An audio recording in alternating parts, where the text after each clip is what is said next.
নমস্কার বন্ধুরা, শিবানী রান্নাঘরে আপনাদের সবাইকে স্বাগত। নিয়ে চলে আসলাম আজকে অন্যরকম একটা রান্না। এখানে দুয়াটি শাপলা আছে, দেখতেই পাচ্ছেন। আমার দুয়াটি লাগবে না, আমি এক আটি শাপলা ভালো করে বেছে কেটে ধুয়ে নেব। আর এক আটি আমি আরেকদিন অন্য রেসিপি করে দেখাবো। ব্যাস, শাপলাটা আমি ভালো করে বেছে ধুয়ে কেটে নিয়েছি।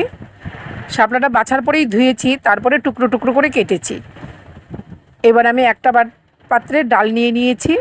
আজকে আমি শাপলাটা দিয়ে মসুরির ডাল রান্না করব। আপনারা অনেকেই খেয়েছেন, তবে আমি কীরকমভাবে রান্নাটা করি সেটাই আপনাদের সাথে একটু শেয়ার করতে আসলাম। ডালটা এবার আমি ভালো করে ধুয়ে নেব।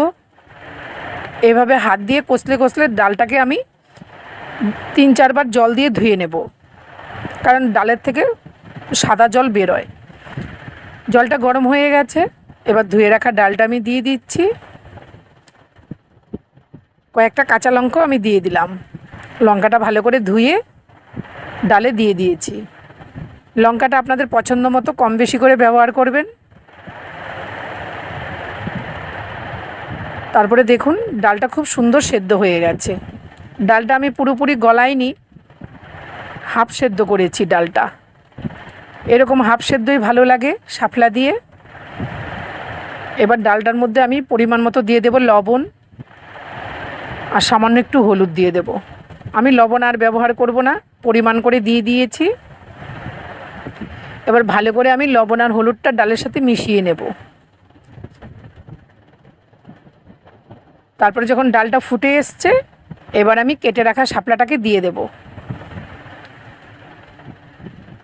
শাপলাটা দিয়ে দিয়েছি। এবার ভালো করে আমি শাপলাটা মিশিয়ে নেব।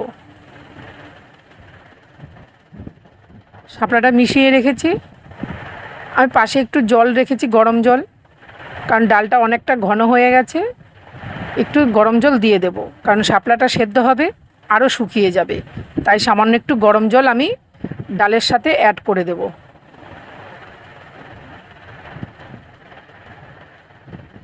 এর মধ্যে ঠান্ডা জল দেবেন না বন্ধুরা, যতটা পারবেন গরম জলই ব্যবহার করবেন। এবার ঢেকে দিলাম। এবার ঢাকনাটা সরিয়ে আবার দেখাচ্ছি আপনাদের। দেখুন কি সুন্দরভাবে ডালটা ফুটে গেছে। একটু ভালো করে নেড়ে দিচ্ছি। দেখুন বন্ধুরা, শাপলাটা খুব সুন্দর সেদ্ধ হয়ে গেছে। শাপলা দিয়ে ডাল বেশি টাইম লাগে না, শাপলা এমনি খুবই নরম, অল্পতেই সেদ্ধ হয়ে যায়। এবার ডালটা ফুটে গেছে, আমি নামিয়ে নিলাম একটা পাত্রে। তারপরে চলে আসছি কড়াইটা ধুয়ে, আবার কড়াইটা নিয়ে চলে আসলাম। দিয়ে দিলাম পরিমাণ মতো তেল। ডালটা ফোড়ন দেব, তাই তেল দিয়ে দিয়েছি। দিয়ে দেব 2টো শুকনো লঙ্কা, একটা তেজপাতা। লঙ্কাটা আমি এইভাবে একটু খুন্তি দিয়ে কেটে দেব, তাহলে শুকনো লঙ্কার ফ্লেভারটা খুব সুন্দর আসে। দিয়ে দিলাম 5 ফোড়ন। খুব সুন্দর একটা 5 ফোড়নের গন্ধ বেরিয়ে এসছে। এবার আমি শাপলা দিয়ে সেদ্ধ করে ডালটা দিয়ে দিলাম।